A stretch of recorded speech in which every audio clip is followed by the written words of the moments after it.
Assalamualaikum warahmatullahi wabarakatuh. Perkenalkan, kami dari kelompok KKN Mas 51 izin mempresentasikan artikel berjudul Optimalisasi daun kelor dalam bentuk stik anti stunting, studi kasus Desa Kragilan.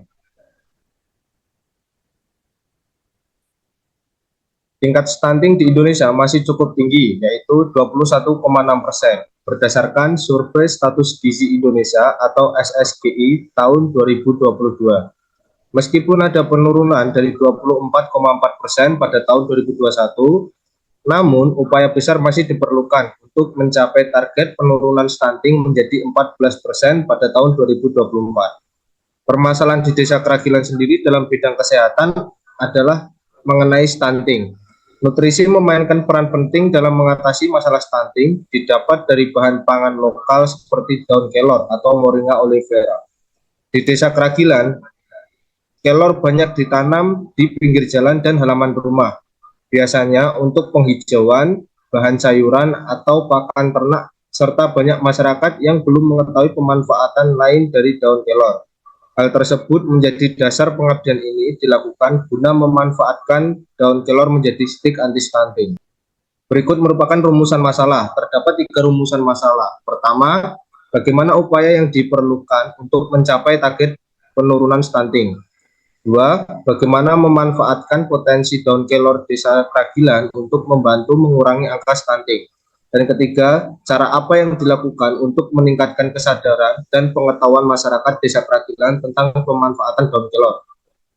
Tujuan dari pengabdian ini adalah memberikan kontribusi nyata dalam pengembangan ekonomi masyarakat Desa Kragilan dan mengeksplorasi melalui pemanfaatan sumber daya alam yang dapat dikembangkan potensinya, seperti pemanfaatan daun kelor dalam bentuk makanan ringan berupa stik untuk menjadi usaha baru serta memberikan pemahaman kepada masyarakat terkait manfaat pemberian daun kelor terhadap pencegahan stunting.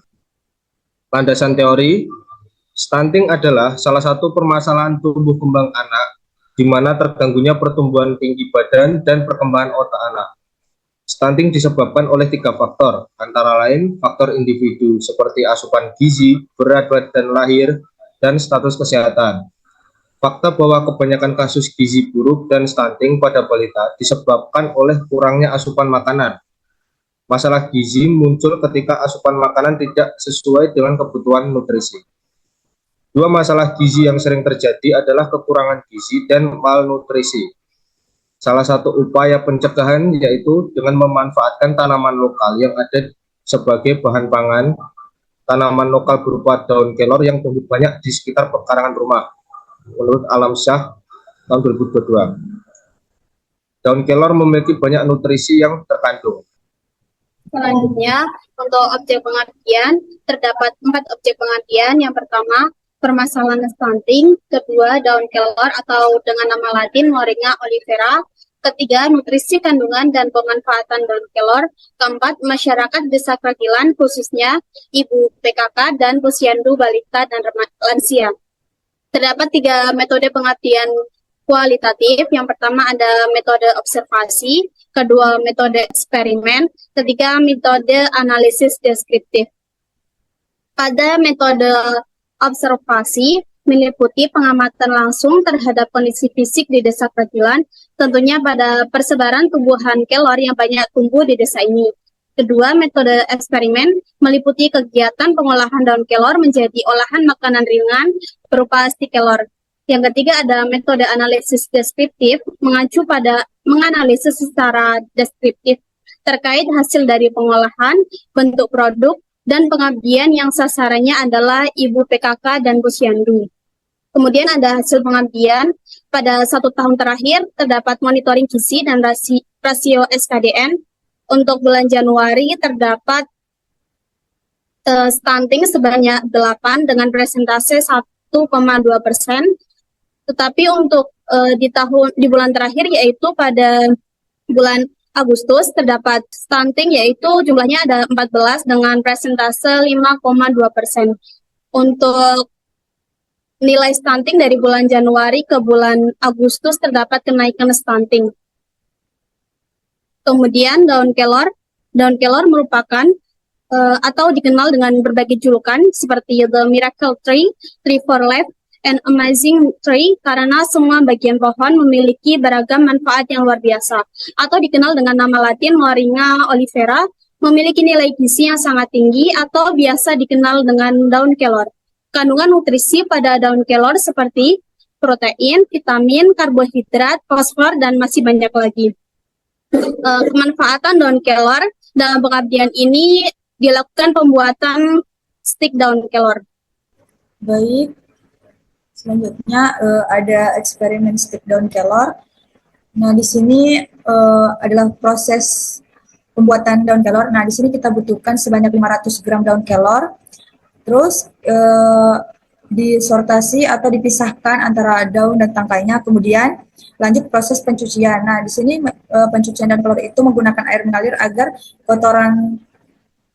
kotoran yang ada di daun kelor itu mudah hilang. Nah, selanjutnya ini ada proses pengukusan, yang dimana ini proses pengukusan ini kurang lebih 5 menit sampai daunnya itu layu. Nah, selanjutnya ada proses penghalusan. Nah, penghalusan ini bisa juga menggunakan blender, atau juga bisa menggunakan alat manual menggunakan tumbuk. Nah, setelah daun kelor halus, lanjut ke proses pencampuran. Nah, di sini proses pencampuran bahan-bahan itu ada beberapa bahan-bahan pokok. Nah, pertama tepung terigu sejumlah 250 gram, terus tepung tapioka 10 gram, garam 5 gram, telur 1 butir, bawang putih 10 gram yang sudah dihaluskan, selanjutnya ada margarin 50 gram. Nah, setelah bahan-bahan telah dicampurkan ke adonan, terus adonannya itu diaduk sampai kalis. Nah, setelah adonan tercampur rata dan sudah kalis, lanjut ke proses pembentukan stik. Nah, proses pembentukan stik ini sesuai selera. Nah, setelah adonannya dibentuk stik, lanjut ke proses penggorengan. Nah, penggorengan ini menggunakan minyak yang panas. Setelah digoreng, jadilah stik bawang daun. Nah, selanjutnya ada penyuluhan pembuatan stik daun kelor kepada ibu-ibu PKK.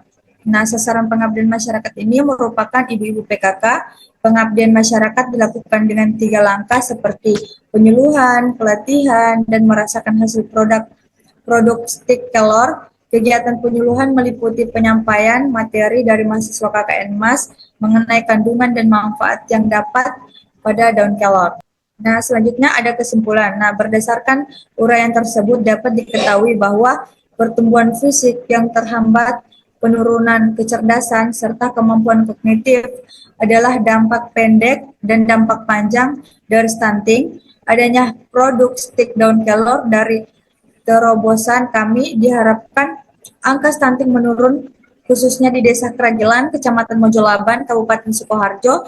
Kegiatan pengabdian dan memberikan materi mengenai pembuatan stik daun kelor kepada ibu-ibu PKK. Adapun perencanaan tindak lanjutnya diharapkan kepada masyarakat dapat memanfaatkan potensi alam yang ada di sekitar. Baik, terima kasih, itu saja presentasi dari KKN MAS kelompok 51. Bila ada salah mohon dimaafkan. Wabillahi taufiq wal hidayah. Wassalamualaikum warahmatullahi wabarakatuh.